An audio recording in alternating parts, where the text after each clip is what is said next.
नमस्कार भारत, नमस्कार हिंदुस्तान। व्यूअर्स से मैं पूछना चाहूँगा कि व्यूअर्स कैसे हैं? बताएं। चलिए कमेंट से बताइएगा। आज हम व्यूअर्स को उन सवालों के जवाब देंगे जो दत्तक के बारे में हमारे व्यूअर्स जानना चाहते हैं। क्यों अभिषेक? बिल्कुल। एडॉप्शन या दत्तक के बारे में आपके मन में यदि कोई सवाल हो तो आज इस टॉपिक से ये कोशिश करेंगे कि आपके वो सवाल हैं उनके जवाब आपको मिल पाएँ। आमतौर पर आपने देखा होगा कि आपके अड़ोस पड़ोस में भी दत्तक कहीं न कहीं हुआ है, आपके परिवार में भी हो सकता है और ऐसा आम जिंदगी में होता ही रहता है। लेकिन कभी कभी क्या होता है कि उन दत्तकों में कहीं कोई कानूनी खामी रह जाती है जिसकी वजह से उसको प्रॉपर नहीं माना जाता है और फिर बाद में दुनिया जहान के मुकदमेबाजी चलने लगती है। बस हमारी कोशिश यही है कि वो जानकारी बढ़ाई जाए कि मुकदमेबाजी कम से कम हो। बिल्कुल। और वैलिड एडॉप्शन के क्या मोड हैं, किसको आप वैलिड एडॉप्शन मानेंगे और किसको वैलिड नहीं मानेंगे, और वैलिड एडॉप्शन नहीं होने पे क्या होता है और वैलिड एडॉप्शन होने पे क्या होता है, इनसे संबंधित चर्चा है जो इस वीडियो में की जाएगी। तो जो जैसा कि हमारा मुद्दा है अभिषेक, दत्तक, हम बात कर रहे हैं हिंदुओं में दत्तक के बारे में, जो हिंदुओं में होता है। आज हम केवल और केवल इसी के बारे में बात करेंगे। बिल्कुल दोस्तों, जो एडॉप्शन वर्ड है, जो दत्तक वर्ड है, उसका बेस अगर अपन समझें तो हिंदूज़ के अंदर ये एक मान्यता रही है कि किसी भी परिवार के अंदर एक पुरुष संतान होनी आवश्यक है जो कि अपने पूर्वजों का पिंड दान कर सके, उनके आगे की जो क्रियाक्रम है उनको पूर्ण कर सके।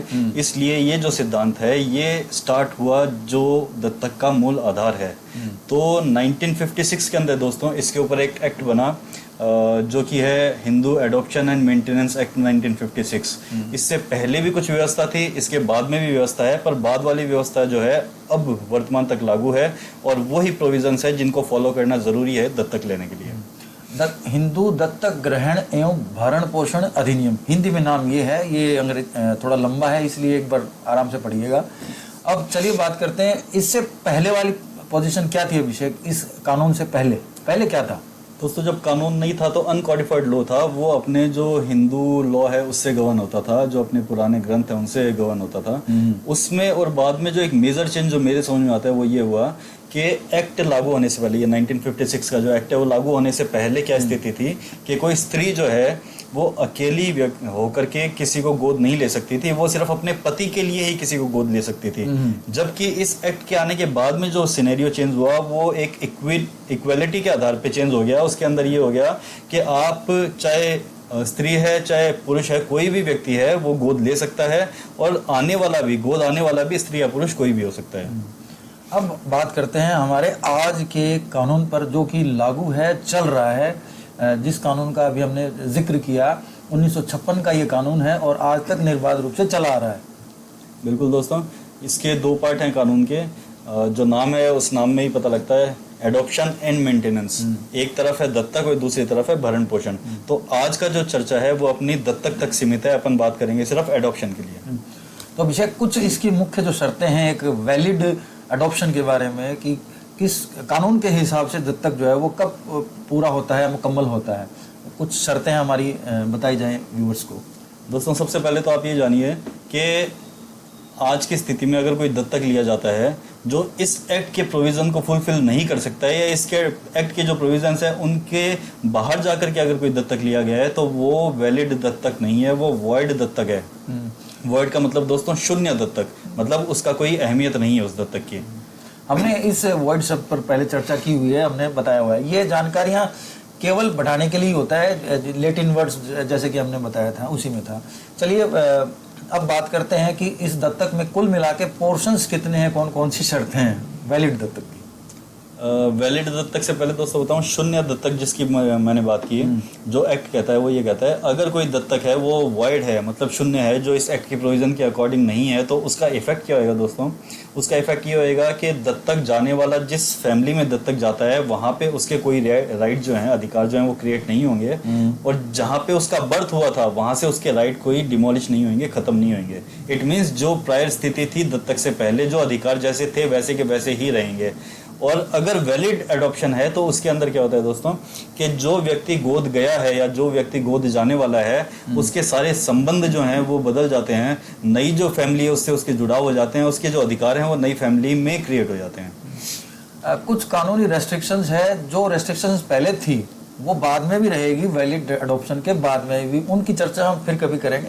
हाल फिलहाल तो ये हम बात कर लेते हैं कि वैलिड अडॉप्शन तो हो। बिल्कुल दोस्तों, जो वैलिड अडॉप्शन है उसके लिए इस एक्ट के अंदर प्रोविज़न दिया गया है। उसके अंदर सबसे पहले इसकी एक सेक्शन 6 है, उसके अंदर ये बताया गया है कि एक वैलिड अडॉप्शन के लिए क्या क्या इंग्रेडिएंट होने चाहिए। उसमें सबसे इम्पोर्टेंट है कि जो दत्तक लेने वाला है वो दत्तक लेने के लिए सक्षम हो, जो दत्तक देने वाला है वो दत्तक देने के लिए सक्षम हो, जो दत्तक जा रहा है व्यक्ति वो दत्तक जाने के लिए सक्षम हो, और इन तीनों के अलावा इम्पॉर्टेंट बात यह है कि ये जो लेने देने की प्रक्रिया है, ये जो सारे के सारे क्रियाकलाप हैं, वो सारे के सारे इस एक्ट के प्रोविजन के अकॉर्डिंग होने चाहिए। इसमें एक शब्द आया है, मैं व्यूअर्स का ध्यान आकर्षित करना चाहूँगा, सक्षम। सक्षम यहाँ पर महत्वपूर्ण एक शब्द है। इस पर आपको गौर करने की आवश्यकता है कि किस व्यक्ति को सक्षम कहा जाएगा। कानूनी नज़रिया एक अलग नज़रिया होता है अभिषेक। बिल्कुल दोस्तों, सक्षम, अब मैंने जो आपको ऊपर 4 लाइनें बताई, देने वाला, लेने वाला, आने वाला सक्षम होना चाहिए, तो ये तो कोई भी समझेगा कि बिना सक्षम होने के, अगर बिना सक्षम है तो वो कैसे गोद जा पाएगा। पर सक्षम वर्ड जो है वो इम्पोर्टेंट है। सक्षम क्या है, मतलब कॉम्पिटेंट पर्सन या कैपेसिटी जिसकी है दत्तक लेने की या देने की, उसको कैसे डिफाइन किया जाएगा। तो उसके लिए दोस्तों इस एक्ट के अंदर ही प्रोविजन बना हुआ है। फर्स्ट मैंने बात कही, दत्तक लेने वाला सक्षम होना चाहिए।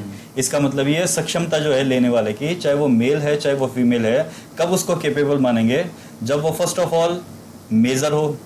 मेजर का मतलब कि वो वयस्क होना चाहिए, 18 साल से लो एज का नहीं होना चाहिए, माइनॉरिटी जो है उसमें नहीं होना चाहिए।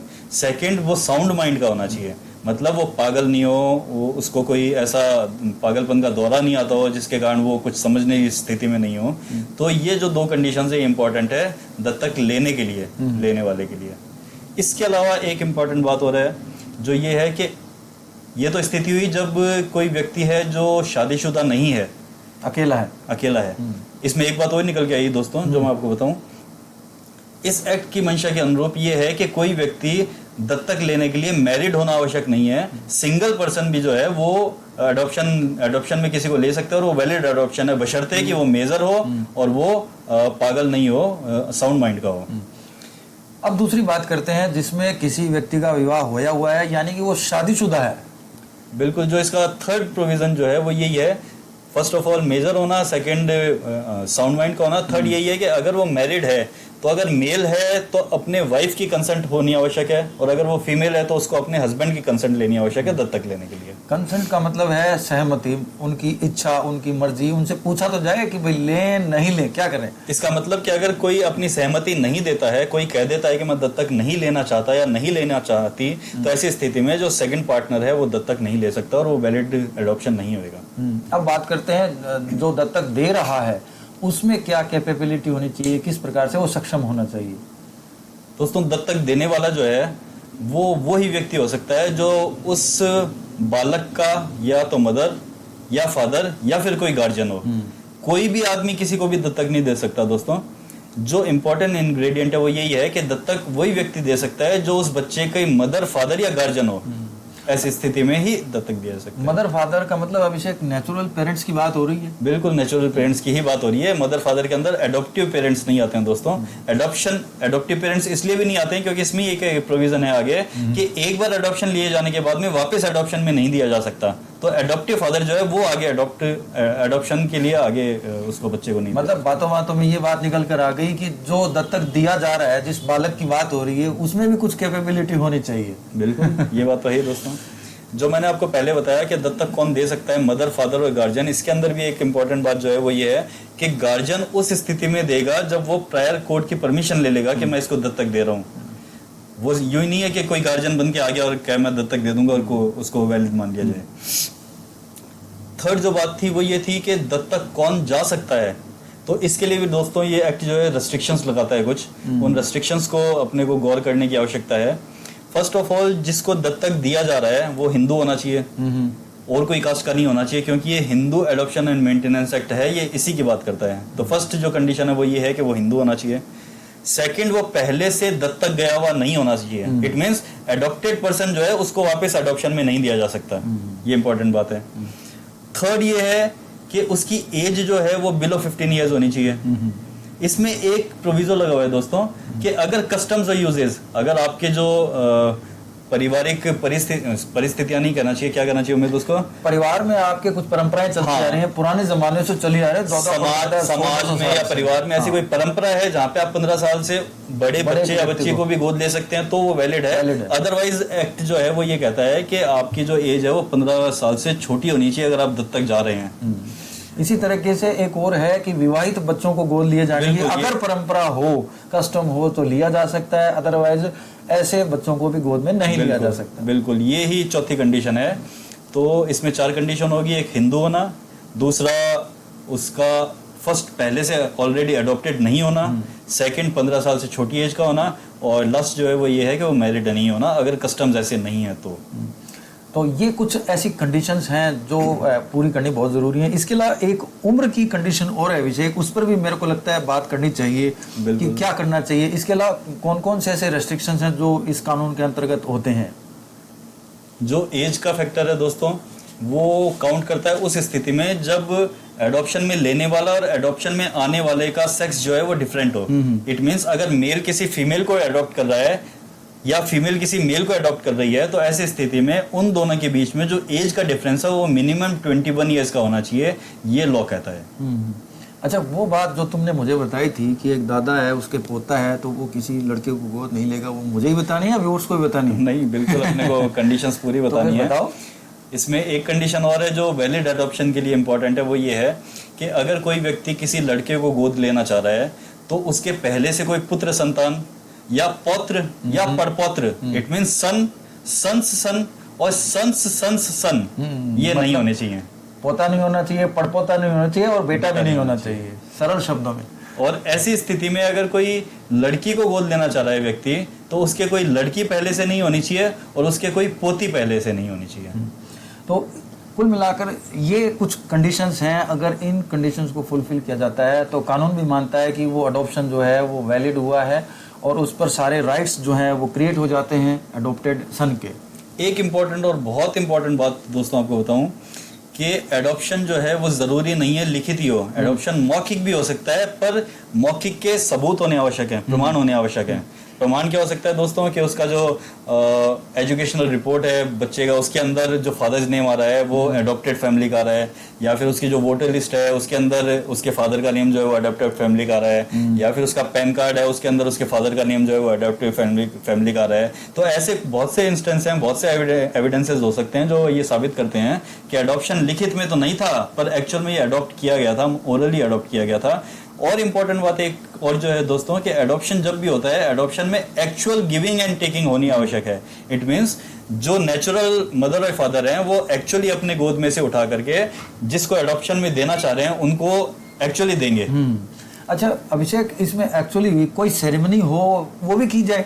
बिल्कुल, सेरेमनी भी फोटो वगैरह कुछ लिया जाए, बिल्कुल सेरेमनी होनी आवश्यक है। तो ये कुछ दोस्तों इसके इम्पोर्टेंट इंग्रेडिएंट्स हैं जो कि आपके एडॉप्शन को जो है प्रॉपर बनाते हैं, वैलिड बनाते हैं और आपको बाद में बहुत से केस मुकदमे से बचाते हैं, आपके एडॉप्शन को वॉइड होने से बचाते हैं। तो इनके ऊपर तवज्जो और गौर किया जाना है। प्रश्न मेरे मन में हो रहा है कि बताया कि मौखिक भी हो सकता है दत्तक, लिखित में किया है तो क्या उसका कोई पंजीकरण होना चाहिए? बिल्कुल दोस्तों, लिखित है तो उसका एडॉप्शन का जो है रजिस्ट्रेशन होना चाहिए और ये एक्ट ये भी कहता है कि एक डॉक्यूमेंट रजिस्टर्ड है एडॉप्शन का तो उसको सही ही माना जाएगा जब तक कि उसको गलत प्रूव नहीं कर दिया जाए। तो ये प्रोविजन भी इस एक्ट के अंदर ही मेंशन्ड है। तो मुझे लगता है कि आज का जो वीडियो है वो बहुत से लोगों के काम आने वाला है। बिल्कुल, बहुत ही ऐसी जनरल बातें हैं जो आम आदमी को ध्यान में रखनी चाहिए एडॉप्शन के संबंधित, जिससे वो अपने एडॉप्शन में कहीं मार न खाए। चलिए, आज का अंक आपको कैसा लगा अपने कमेंट से हमें ज़रूर बताइएगा। नमस्कार। नमस्कार दोस्तों।